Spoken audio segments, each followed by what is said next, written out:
श्रीमद् भगवत गीता का रहस्य दो शब्दों में।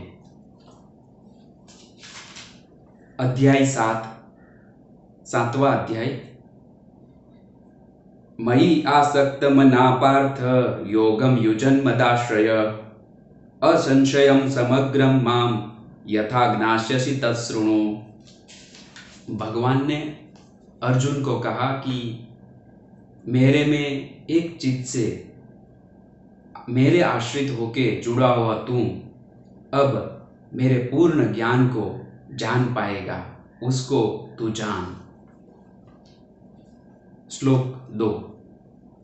ज्ञानम तेहम स विज्ञानम इदं वक्ष्यामि शेषतः यज्ञात्वा नेह भूयन्यत् ज्ञातव्यम अवशिष्यते। यानी भगवान ने कहा कि मैं तुझे ये विज्ञान सहित तत्व ज्ञान को संपूर्ण रीत से बताऊंगा। उसको जानने के बाद ये संसार की कोई भी चीज जानने की बाकी नहीं रहेगी। श्लोक 3। मनुष्याणां सहस्रेषु कश्चित् यतति सिद्धये यतताम अपि सिद्धानां कश्चित् मामवेति तत्वतः। भगवान ने कहा, हजारों मनुष्यों में से कोई एक मुझे प्राप्त करने के लिए प्रयत्न कर रहा है, और वो प्रयत्न करने वाले योगियों में से कोई एक मुझे प्राप्त कर सकता है, यानी मुझे पहचान सकता है। भगवान ने जो यो बताया तीसरे श्लोक में, यदि उसको हम हमारी भाषा में जानेंगे तो 1000 व्यक्ति गीता के स्थूल अर्थ को जान सकता है। वैसे 1000 व्यक्ति में से एक व्यक्ति गीता के सूक्ष्म अर्थ को जान सकता है। वैसे सूक्ष्म अर्थ जानने वाले 1000 व्यक्तियों में से एक सूक्ष्मतर अर्थ जान सकता है। वैसे सूक्ष्मतर वाले 1000 व्यक्तियों में से जो सूक्ष्मतर अर्थ जानता है, वैसे 1000 व्यक्तियों में से कोई एक सूक्ष्मतम अर्थ जानता है। इसीलिए श्री कृष्ण भगवान ने रहस्यमय ज्ञान बताया है, यानी व्यक्ति को पाना है, उसको प्राप्त करने का प्रयत्न करना है। ज्यादातर लोग एक प्रश्न करते हैं कि भगवान श्री कृष्ण ने अर्जुन को युद्ध करने के लिए, लड़ने के लिए क्यों कहा, यानी सबको मार डालने के लिए क्यों कहा। तो पहले हम देखते हैं कि श्री कृष्ण भगवान का जो शब्द था वो नैमित्तिक था, यानी वो निमित्त थे। अर्जुन को मोह उत्पन्न हुआ था और वो उसमें भान में नहीं था कि मुझे करना चाहिए और क्यों करना चाहिए।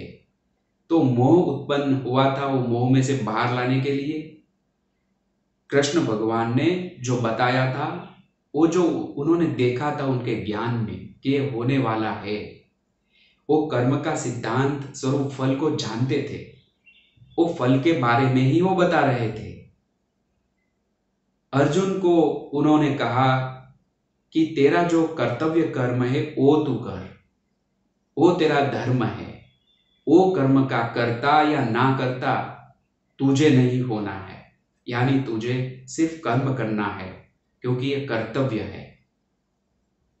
श्री कृष्ण भगवान जानते थे, लेकिन अर्जुन को जब मोह उत्पन्न हुआ था तब अर्जुन आत्मा को नहीं जानता था।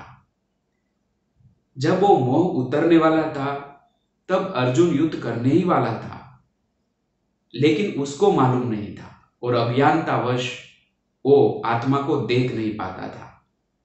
इसीलिए श्री कृष्ण ने कहा कि तू क्षत्रिय यानी योद्धा है और तू युद्ध करने वाला ही है, लेकिन मेरे ज्ञान में मैंने देख लिया है कि क्या होने वाला है, इसीलिए विराट स्वरूप का दर्शन दिखाया। तब अर्जुन को विश्वास हुआ।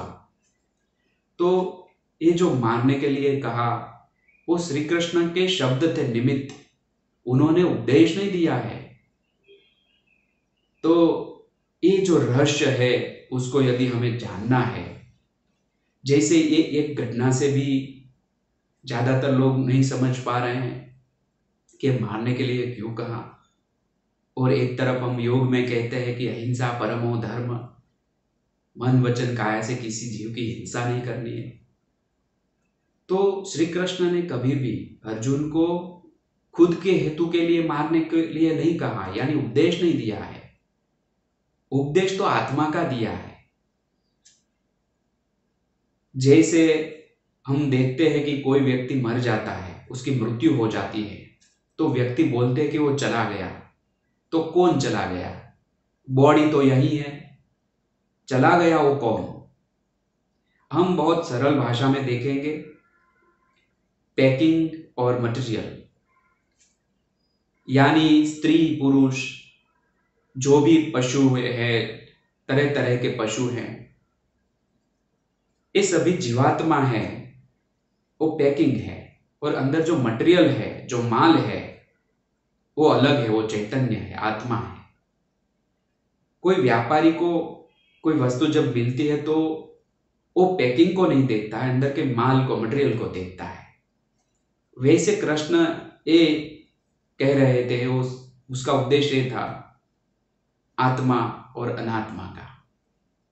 वो दिव्य चक्षु अर्जुन को दे रहे थे, ज्ञान दे रहे थे, जिसको हम ज्ञान चक्षु बोलते हैं। तो पैकिंग और मटेरियल, ये दो शब्द गीता का रहस्य है। यानी बाहर का जो बॉक्स है, पैकिंग है वो, और अंदर मटेरियल। वैसे हमारा शरीर और अंदर स्थित आत्मा। कृष्ण ये कहने के लिए ये उपदेश कर रहे थे, और अर्जुन को वो ज्ञान मिला और युद्ध भी किया। तो on the moment as it is, जो होने वाला था वो कृष्ण जानते थे। अर्जुन अज्ञानतावश नहीं जानता था, इसीलिए वो बता रहे थे। यदि आत्मा की दृष्टि नहीं दी होती तो अर्जुन को बार बार उसमें भटकना पड़ता। इसीलिए एक गीता ज्ञान बहुत ही जरूरी है कर्म के सिद्धांत को समझने के लिए। तो ये पूरी श्रीमद् भगवत गीता का रहस्य है दो शब्दों में। जय श्री कृष्ण। ओम नमो भगवते वासुदेवाय। प्रणाम, नमस्कार।